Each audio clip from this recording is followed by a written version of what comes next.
ओम आदित्याय नमः। आप सभी का दिन शुभ और मंगलमय हो। आप सभी पर सूर्य भगवान की कृपा सदा बनी रहे। जिस तरह से सोमवार का दिन भगवान शिव को समर्पित होता है, उसी प्रकार से रविवार का दिन सूर्य देवता को समर्पित होता है। रविवार के दिन सूर्य देव की पूजा करने से तथा सूर्य देवता को अर्घ देने से जीवन के सभी दुख दूर होते हैं, शारीरिक और मानसिक कष्ट दूर होते हैं और सभी प्रकार के सुखों की प्राप्ति होती है। आज के दिन आज के दिन सूर्य देवता की पूजा करके सभी भक्तजनों को व्रत कथा अवश्य ही पढ़नी या सुननी चाहिए। तो आइए सूर्य देवता के व्रत कथा का आरंभ करते हैं। तो प्रेम से बोलिए सूर्य नारायण भगवान की जय। पौराणिक कथा के अनुसार एक बार एक ब्राह्मण था। वह सूर्य देवता का भक्त था। हर रोज नहाता और सूर्य भगवान की पूजा करता था। उसके पास आमदनी का कोई साधन नहीं था। जब वह घर जाता था तो उसकी पत्नी बार बार पैसे कमाने के लिए परेशान करती थी, और अगर वह बाहर जाता तो पड़ोसी उसे निकम्मा कहकर अपमानित करने लगे। एक दिन वह नहा धोआकर सूर्य भगवान की पूजा की सामग्री लेकर जंगल में चले गए। वहां एक सूखे पीपल के पेड़ के नीचे बैठकर सूर्य नारायण भगवान की पूजा की, और वहीं पीपल के पेड़ के पास एक सूखा हुआ तालाब था जिसमें थोड़ा सा पानी था। उसी पानी से लोटा भरकर उसने सूर्य भगवान को अर्घ दिया। वही पूजा का जल बहकर पीपल और सूखे तालाब में चला गया। जल के जाते हुए ही सूखा हुआ पीपल का पेड़ हरा भरा हो गया और वहीं सूखा हुआ तालाब साफ पानी से भर गया। उस जल में सूर्य भगवान दिखाई देने लगे और कहने लगे, ब्राह्मण ब्राह्मण मांग, तू क्या मांगता है। जब ब्राह्मण ने यह आवाज सुनी तो वह घबरा गया और सोचने लगा कि इस पीपल में कोई भूत रहता है। हर रोज जब वह पूजा करता तभी आवाज आने लगती। यह सुन सुनकर वह चिंतित रहने लगा और वह दुबला होने लगा। ब्राह्मण की पत्नी कभी कभी उससे मिलने जंगल में जाती थी। एक दिन उसने अपने पति से पूछा कि आप हर रोज दुबले क्यों होते जा रहे हैं। तब ब्राह्मण ने भूत वाली बात अपनी पत्नी को बताई। तो इस पर ब्राह्मणी ने कहने लगी कि आपके पूजा करने के बाद ही आवाज आती है ना। मुझे तो लगता है कि सूर्य भगवान स्वयं यहाँ पे आते हैं। जब इस बार आवाज आए तो आप सब कुछ मांग लेना। तो इस पर ब्राह्मण बोला कि मैं क्या मांगूंगा, कैसे मांगूंगा। अगर ज्यादा कुछ मांगूंगा तो मैं भूल जाऊंगा कि मुझे क्या मांगना है। कोई ऐसी तरकीब बताओ जिसे कम शब्दों में बहुत ज्यादा मिल जाए। तब ब्राह्मणी बोली, तुम बोलना, 9 खंडे महल के अंदर सोने के पालने में परपोते को दास दासियों द्वारा खिलाते हुए अपनी आंखों से देखूं। इस प्रकार लंबी उम्र, धन धान्य, बेटे पोते बहू सब कुछ मिल जाएगा, क्योंकि जब धन होगा तभी तभी तो सोने का पालना आएगा और दास दासियां आएंगे, और आंखें ठीक रहेंगे तभी तो पोते को सोने के झूलने में झुला सकेंगे। तब ब्राह्मण को अपनी पत्नी की बात जच गई। अगले दिन पूजा करने के बाद जब सूर्य नारायण ने फिर से आवाज दी तो वह ब्राह्मण वैसा ही किया जैसे उसकी पत्नी ने बताई थी। तब सूरज भगवान ने सोचा कि देखने में तो बड़ा भोला लगता है, पर एक बार में ही सब कुछ मांग लिया। तब सूर्य भगवान प्रसन्न होकर बोले कि जा, तेरी इच्छा पूरी होगी। फिर ब्राह्मण जब जंगल से घर गया तो उसने देखा कि उसके टूटी फूटी झोपड़ी के जगह एक 9 खंडा महल खड़ा है। दास दासियां वहां पे खड़ी है। ब्राह्मण ने उनसे बोला कि यहाँ मेरी एक झोपड़ी रहा करती थी और मेरी बूढ़ी ब्राह्मणी कहाँ है। उस समय महल की खिड़की से एक सुंदर औरत सुंदर कपड़ों और गहनों से लदी हुई खिड़की से देख रही थी और बाहर आई और ब्राह्मण से बोली, अंदर आइए स्वामी, ये अपना ही महल है। सूर्य भगवान ने आपकी मनोकामनाएं पूर्ण की है। ब्राह्मण ने अंदर आके कहा कि हम इतने धन का क्या करेंगे। तब उसकी पत्नी बोली कि धन से क्या नहीं होता, हम दान पुण्य यज्ञ और होम आदि करेंगे। ब्राह्मण ने वैसा ही करना शुरू कर दिया। अब पूरे नगर में राजा की जगह ब्राह्मण का गुणगान होने लगा। एक दिन राजा ने ब्राह्मण को बुलाया और पूछा, कल तक तो आपको खाना भी नहीं मिलता था और ये इतना ज्यादा धन आपको आज कहाँ से आ गया? आपने ऐसा क्या किया है? कहीं चोरी की है या फिर कहीं डाका डाला है? तब ब्राह्मण ने कहा कि यह सूरज देवता की कृपा है।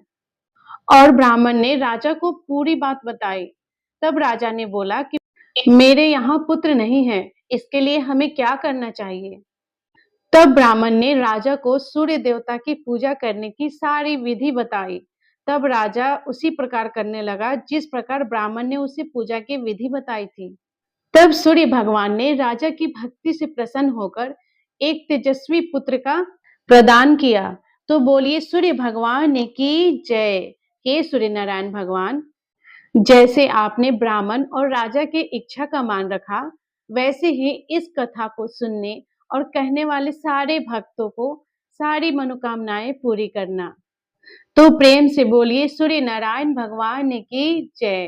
तो प्रिय श्रोताओं, अब सुनेंगे सूर्य नारायण भगवान की रविवार व्रत की दूसरी कथा। प्राचीन काल में किसी नगर में एक बुढ़िया रहती थी। वह प्रत्येक रविवार को स्नान आदि से निवृत्त होकर घर के आंगन को गाय के गोबर से लीपकर स्वच्छ करती थी। उसके बाद सूर्य भगवान की पूजा करती थी, फिर भोजन तैयार करती थी और सूर्य देव को भोग लगाकर ही स्वयं भोजन करती थी। भगवान भास्कर की कृपा से उसे किसी प्रकार की चिंता और कष्ट नहीं था। धीरे धीरे उसका घर धन धान्य से बढ़ता गया। उस बुढ़िया को सुखी देखकर उसकी पड़ोसन उससे जलने लगी। बुढ़िया के पास कोई गाय नहीं थी, अतः रविवार को घर लीपने के लिए वह पड़ोसन के आंगन में बंधे गाय का गोबर लाती थी। पड़ोसन ने ईर्ष्या में आकर अपनी गाय को घर के भीतर बांध लिया, जिस कारण बुढ़िया को रविवार को गोबर नहीं मिला। बुढ़िया अपना आंगन नहीं लीप सकी।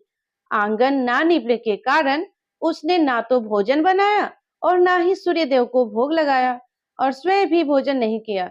सूर्यास्त होने पर भूखी प्यासी सो गई। इस प्रकार उसने निराहार व्रत करा। रात्रि में सूर्य भगवान ने उसे स्वप्न में दर्शन दिए और उन्होंने भोग न लगाने का कारण पूछा।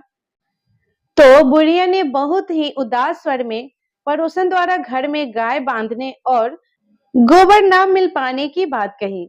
सूर्य देव ने अपने भक्त के परेशानियों को जानकर उसकी परेशानी दूर करते हुए कहा, माता, मैं आपकी भक्ति से प्रसन्न हूँ। मेरा व्रत करने और कथा सुनने से निर्धन को धन और बाज स्त्रियों को पुत्र की प्राप्ति होती है। इसलिए मैं आपको एक ऐसी गाय देता हूँ जो सारी इच्छाएं पूर्ण करती है। स्वप्न में बुढ़िया को ऐसा वरदान देकर भगवान सूर्यदेव अंतर ध्यान हो गए। प्रातः काल सूर्योदय से पूर्व उस बुढ़िया की आंख खुली तो अपने घर के आंगन में एक सुंदर गाय को देखकर वह हैरान हो गई। पड़ोसन ने उस बुढ़िया के आंगन में एक सुंदर गाय को देखा तो वह उस बुढ़िया से और अधिक जलने लगी। जैसे ही गाय ने सोने का गोबर किया, पड़ोसन की आंखें फट गई।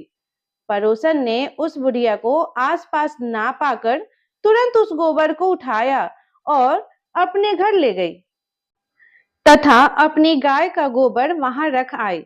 बुढ़िया को सोने के गोबर के बारे में पता ही नहीं चला और बुढ़िया पहले की तरह भगवान सूर्यदेव का व्रत करती रही और कथा सुनती रही।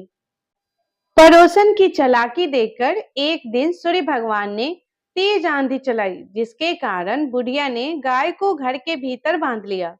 सुबह उठकर बुढ़िया ने गाय का गोबर देखा तो उसे बहुत आश्चर्य हुआ। उस दिन के बाद बुढ़िया गाय को घर के भीतर बांधने लगी। सोने के गोबर से बुढ़िया कुछ ही दिनों में धनवान हो गई। अब पड़ोसन पूरी तरह जल भुनकर राख हो गई। जब उसे सोने का गोबर पाने का कोई उपाय नहीं सूझा तो वह राजा के दरबार में पहुंची और राजा को सारी बात बताई। राजा ने अपने सैनिक भेजकर बुढ़िया की गाय को लाने का आदेश दिया। सैनिक बुढ़िया के घर पहुंचे। उस समय बुढ़िया सूर्य भगवान को भोग लगाकर स्वयं भोजन करने वाली थी। राजा के सैनिकों ने गाय को खोला और अपने साथ महल की ओर ले गया। बुढ़िया ने सैनिकों से गाय ना ले जाने का प्रार्थना की।